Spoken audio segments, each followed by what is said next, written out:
ఏమైంది అసలు మన రాజమౌళి గారికి? మన రాజమౌళి గారేనా? అప్డేట్స్ పైన అప్డేట్స్ ఇస్తున్నారు. ఒకదాని వెంట ఇంకో అప్డేట్ ఇస్తున్నారు.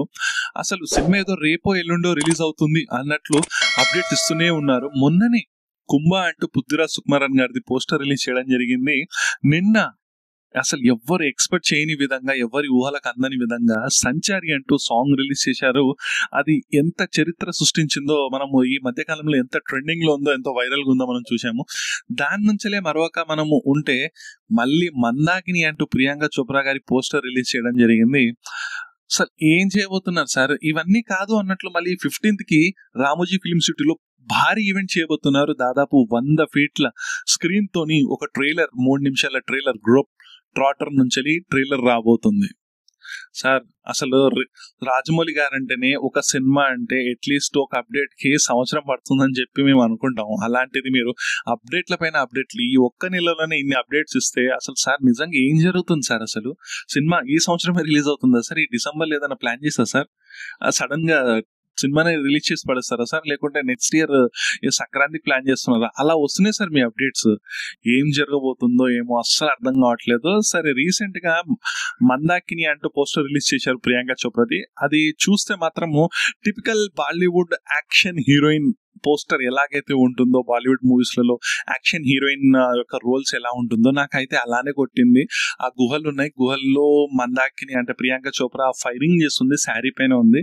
సో ఆ లుక్ చూస్తే నాకు చాలా వరకు బాలీవుడ్ మూవీస్ లో అలాంటి లుక్స్ అయితే, అలాంటి రోల్స్ అయితే హీరోయిన్స్ చేయడం జరిగింది. కానీ ఇక్కడ ఉన్నది రాజమౌళి గారు. ఎవ్వరు ఎక్స్పెక్ట్ చేయలేరు ఏం జరగబోతుంది అనేది. సో ఎంత నార్మల్ గా అనిపించినా అది మూవీ వచ్చిన తర్వాత రాజమౌళి గారి మేకింగ్ కి మనం అంతా ఫిదా అవ్వాల్సిందే. ఇది కాకుండా ఈ నెల 15th కి రామోజీ ఫిలిం సిటీలో పెద్ద ఈవెంట్ అయితే జరగబోతుంది. దానికోసం నేను ఈగర్ గా వెయిట్ చేస్తున్నా. ట్రైలర్ ఎలా ఉండబోతుంది అనేది, గ్లోబ్ ట్రాటర్ అంటూ ట్రైలర్ రిలీజ్ చేయబోతున్నారు. సో చూద్దాం ఆ ట్రైలర్ ఎలా ఉంటుందో. దాన్ని కూడా మనం లైవ్ స్ట్రీమ్ చేసి కాసేపు ఆ వీడియో చూసి మనము దానిపైన కంప్లీట్ రివ్యూ ఇవ్వడానికి ట్రై చేస్తాం. సో ఇన్ని అప్డేట్స్ వెంటనే వస్తుంటే అసలు ఎక్స్పెక్ట్ చేయలేదు నేను, ఇన్ని అప్డేట్స్ ఒకేసారి వస్తాయని చెప్పి. రాజమౌళి, అది కూడా రాజమౌళి గారి దగ్గర నుంచి. సో చూద్దాం ఎలా ఉండబోతుంది అనేది. అక్కడ ఉంది రాజమౌళి కాబట్టి సో మూవీ అయితే కంప్లీట్ గా బానే ఉంటది. సో వెయిట్ చేద్దాం మనం. ఇంకా నెక్స్ట్ అప్డేట్ వచ్చేసి రాజాసాబ్ నుంచి ప్రభాస్ గారు 23 years తెలుగు ఫిల్మ్ ఇండస్ట్రీకి వచ్చి కంప్లీట్ చేసుకున్నారని చెప్పి ఒక పోస్టర్ ని రిలీజ్ చేయడం జరిగింది.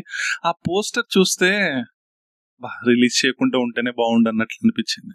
అదేదో పాత పోస్టర్స్ ఏదన్నా, అది రాజాసాబ్ లో ఒక పువ్వు పట్టుకున్న పోస్టర్ ఉంది, బైక్ దిగి వచ్చేటప్పుడు బొకే పట్టుకొని, ఆ పోస్టర్ అయినా ఇంకేదన్నా పోస్టర్ అయినా రిలీజ్ చేస్తే బాగుండు. కానీ ఈ పోస్టర్ నాకు నిజంగా నచ్చలేదు. చాలా మందికి నచ్చుండొచ్చు, ఫ్యాన్స్ కాబట్టి ఖచ్చితంగా నచ్చుతుంది, కానీ నాకైతే నచ్చలేదు. ప్రభాస్ గారు లుక్స్ మొత్తం చెడగొడుతున్నారు. అది ఏదో విగ్గు పెట్టిల్లు, ఆ సిగార్ పెట్టిల్లు నోట్ల, ఏంటో ఏమో ఏం చేస్తున్నారో ఏమో. అది ఎందుకో కింగ్ ఖాన్ తోనే ఇప్పుడు ఇండియాస్ బిగ్గెస్ట్ సూపర్ స్టార్ ఎవరు అంటే ప్రభాస్ గారు చెప్పే స్థాయి నుంచి కింగ్ ఖాన్ ముందు అసలు ప్రభాస్ ఏంటి, ఆ లుక్స్ ఏంటి, మనల్ని ట్రోల్ చేసే విధంగా మన డైరెక్టర్స్ లుక్స్ చేస్తున్నారు అన్నట్లు కనిపిస్తుంది నాకు. అదేదో చప్రీ లుక్స్ అన్నట్లు.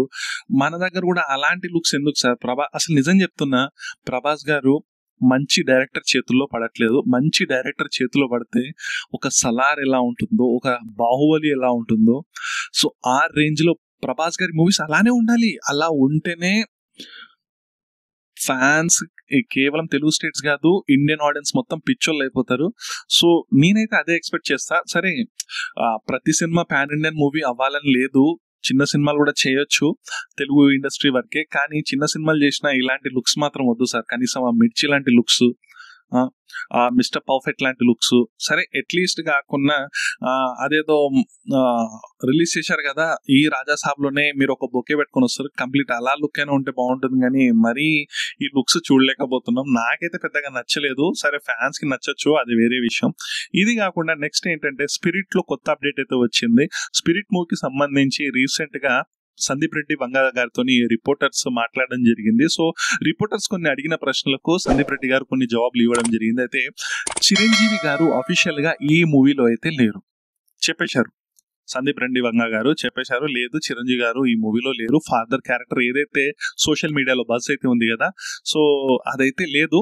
చిరంజీవి గారితో ఒకవేళ మూవీ తీయాలనుకుంటే సపరేట్ గా చిరంజీవి గారితోనే నేను మూవీ తీస్తా, లేకుంటే ఒక మల్టీ స్టార్ లాంటి మూవీ ఉంటుంది కానీ ఇలా చిన్న క్యామియో రోల్ లాంటిది ఉండదని చెప్పి క్లియర్ గా చెప్పేశారు.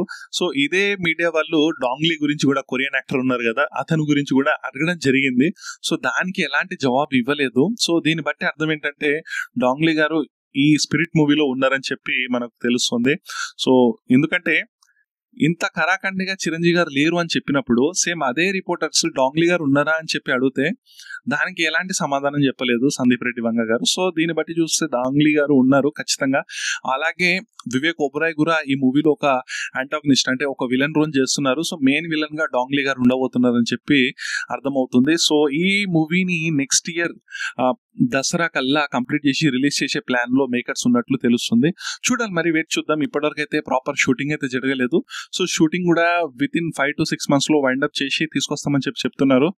సరే, వెయిట్ అయితే చేద్దాం. నెక్స్ట్ ఇయర్ దసరా కల్లా వస్తే బాగుంటుంది, మనకు ఒక విజువల్ ట్రీట్ లా ఉంటుందని చెప్పి మనం ఆశిద్దాం. ఇది కాకుండా రీసెంట్ గా ఒక చిన్న మూవీ టీజర్ అయితే రావడం జరిగింది. అది మౌలి అని చెప్పి సుమా గారి అబ్బాయి ఉన్నారు కదా, సుమా గారి అబ్బాయి యొక్క మూవీ టీజర్ అయితే రావడం జరిగింది, మౌలి అని. అయితే అది చూశాను నేను. చూస్తే నాకైతే పెద్దగా ఏమనిపించలేదు, యావరేజ్ గా అనిపించింది. ఎందుకు అంత రిస్క్ చేస్తున్నారు ప్రతి మూవీకి? కొంచెం నాకు ప్రొడక్షన్ వాల్యూస్ అవి చూస్తుంటే బడ్జెట్ అయితే కనిపిస్తుంది నాకు క్లియర్ గా, కానీ అంత ఏమవసరం అంటే కంటెంట్ బేస్ తీసుకుంటే అయిపోతుంది కదా. రొటీన్ కమర్షియల్ మూవీస్ కి అంటే కమర్షియల్ మూవీ ఉంది, అది సేమ్ లవ్ స్టోరీ ఉంది, దానికి ఒకరు అడ్డొస్తారు, అడ్డొచ్చిన దానికి తను ఎలా ఆ అడ్డుని తొలగించుకొని తన లవ్ ని దక్కించుకున్నాడు అనేది మూవీ యొక్క కాన్సెప్ట్ ఉండబోతుంది అన్నట్లు క్లియర్ గా కనిపిస్తుంది. సో ఇక్కడ నాకు చూస్తే రొటీన్ కమర్షియల్ లవ్ స్టోరీకి ఏం చేశారంటే ఈ మధ్య కాలంలో మనకు మైథాలజీ సంబంధించి అంటే రామాయణాస్, పురాణాస్, మహాభారత అలాంటి కాన్సెప్ట్ నుంచి ఏదైనా ఒక మూవీ తీసుకొస్తే ఖచ్చితంగా సూపర్ డూపర్ హిట్ అవుతున్నాయి ఈ మధ్య కాలంలో. సో అదే ప్లేస్ లో తను ఒక రాముళ్ళ, హీరోయిన్ ఒక సీతల, అడ్డొచ్చిన ఒక పోలీస్ ఆఫీసర్ వచ్చేసి విలన్ వచ్చేసి రావణాసుళ్ళ అన్నట్లు ప్రొట్రే చేయడానికి ట్రై చేస్తున్నారు. సో ప్రతి దానికి కావాలని మైథాలజీ తీసుకొచ్చి పెడితే వర్కౌట్ అవ్వదు. అది ఆర్గానిక్ గా ఉండాలి. అంటే ఇప్పుడు హనుమాన్ ఉంది, అది ఆర్గానిక్ కాన్సెప్టే అది. సో అలా ఆర్గానిక్ గా ఉంటే బాగుంటుంది. ఇప్పుడు రీసెంట్ గా తేజ సజ్జా గారిది ఇంకో మూవీ కూడా వచ్చింది, మిరాయి మూవీ వచ్చింది, అది కూడా ఆర్గానిక్ గా ఉంటుంది, మరీ కావాలని పెట్టినట్టు ఉండదు. స్టోరీ మెయిన్ లైనే అది ఉంటుంది. సో అది కలిసిపోతుంది. అలా కాకుండా ఇవి తీసుకొచ్చి ఇలా పెడితే ప్రతి మూవీ వర్కౌట్ అవ్వాలి అనుకుంటే అవ్వదు. మైథాలజీ పైన, పురాణాస్ పైన నడవాలి, ఇట్లా మేము తీసుకొచ్చి పెడితే సెంటిమెంట్స్ వర్కౌట్ అయితే అంటే వర్కౌట్ అవ్వకపోవచ్చు అని చెప్పి నా ఒపీనియన్. ఇది కేవలం టీజర్ మాత్రమే, ట్రైలర్ మూవీ వచ్చిన తర్వాత మన ఒపీనియన్స్ చేంజ్ కూడా అవ్వచ్చు. సో దాన్ని బట్టి కూడా మనము డిస్కస్ చేద్దాం. మూవీ ఒకవేళ బాగుంటే బాగుందని చెప్పి దానిపైన కంప్లీట్ రివ్యూ కూడా చేయడానికి ట్రై చేద్దాం. ఇది కాకుండా రీసెంట్ గా జనగణన అని చెప్పి తమిళ్ స్టార్ విజయ్ తలపతి యొక్క మూవీ యొక్క సాంగ్ రిలీజ్ అయింది. సాంగ్ బాగుంది, బీజిఎమ్స్ బాగున్నాయి, కానీ ఇక్కడ కొడుతుంది సీన్ అన్నట్టు ఆ మూవీ వచ్చేసి భగవంత్ కేసరి రీమేక్ అన్నట్లు ఉంది. ఎందుకంటే ముఖ్యంగా భగవత్ కేసరి యొక్క స్టైలే సేమ్, ఒక హీరోయిన్, ఒక డాటర్. మరి ఇక్కడ డాటర్ అని చెప్పి ప్రొట్రే చేస్తారా విజయ్ గారి ఏజ్ కి, లేకుంటే మరి సిస్టర్ అని చెప్పి చేస్తారా తెలియదు. సో అలానే ఉంది. మూవీ టీం కూడా మేము కాపీరైట్స్ అయితే తీసుకున్నాం కానీ సిమిలారిటీస్ ఉన్నాయని చెప్పి, కానీ కంప్లీట్ గా డిఫరెంట్ స్టోరీ అని అంటున్నారు. కానీ ఎండ్ ఆఫ్ ద డే గుర్తుపెట్టుకోండి, ఇది భగవత్ కేసరి అది వీళ్ళు రీమేకే చేసినట్టే అవుతుంది 100%. కానీ విజయ్ గారి ఇమేజ్ లో దృష్టి పెట్టుకొని స్టోరీలు అయితే కొన్ని కంపల్సరీగా చేంజ్ అయితే చేస్తారు. పొలిటికల్ ఎంట్రీ కూడా ఉంది. ఇది లాస్ట్ మూవీ అంటున్నారు విజయ్ గారిది. సో కంప్లీట్ కొన్ని అయితే భారీ చేంజెస్ అయితే చేస్తారు ఖచ్చితంగా, సోల్ తీసుకొని నాకైతే అనిపిస్తుంది. సో ఈ మూవీ కూడా సంక్రాంతికి రాబోతుంది. సంక్రాంతికి మన తెలుగు సినిమాలతో పాటు ఇటు తమిళ సినిమాలు కూడా ఉన్నాయి. సో భారీ కాంపిటీషన్ అయితే ఉంది, 5 to 6 మూవీస్. సో యా, ఇంతే గైస్ ఈ వీడియోకి. మీకు ఇందులో ఏ టాపిక్ బాగా నచ్చింది? సో మీరైతే లైక్, షేర్, సబ్స్క్రైబ్ చేయండి. మీ యొక్క ఒపీనియన్స్ ని కామెంట్ రూపంలో తెలియజేయండి.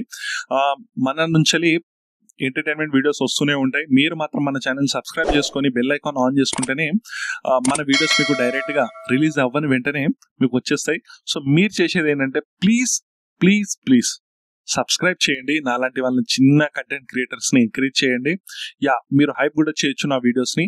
మీరు హైప్ చేస్తే ఇంకా చాలా మందికి రీచ్ అయ్యే ఛాన్స్ ఉంది. సో ప్లీజ్ హైప్ కూడా చేయండి మన వీడియోస్కి. ఇంతే గైస్, నెక్స్ట్ వీడియోలో మనం మళ్ళీ కలుద్దాం. అంతవరకు bye bye friends, thanks for watching.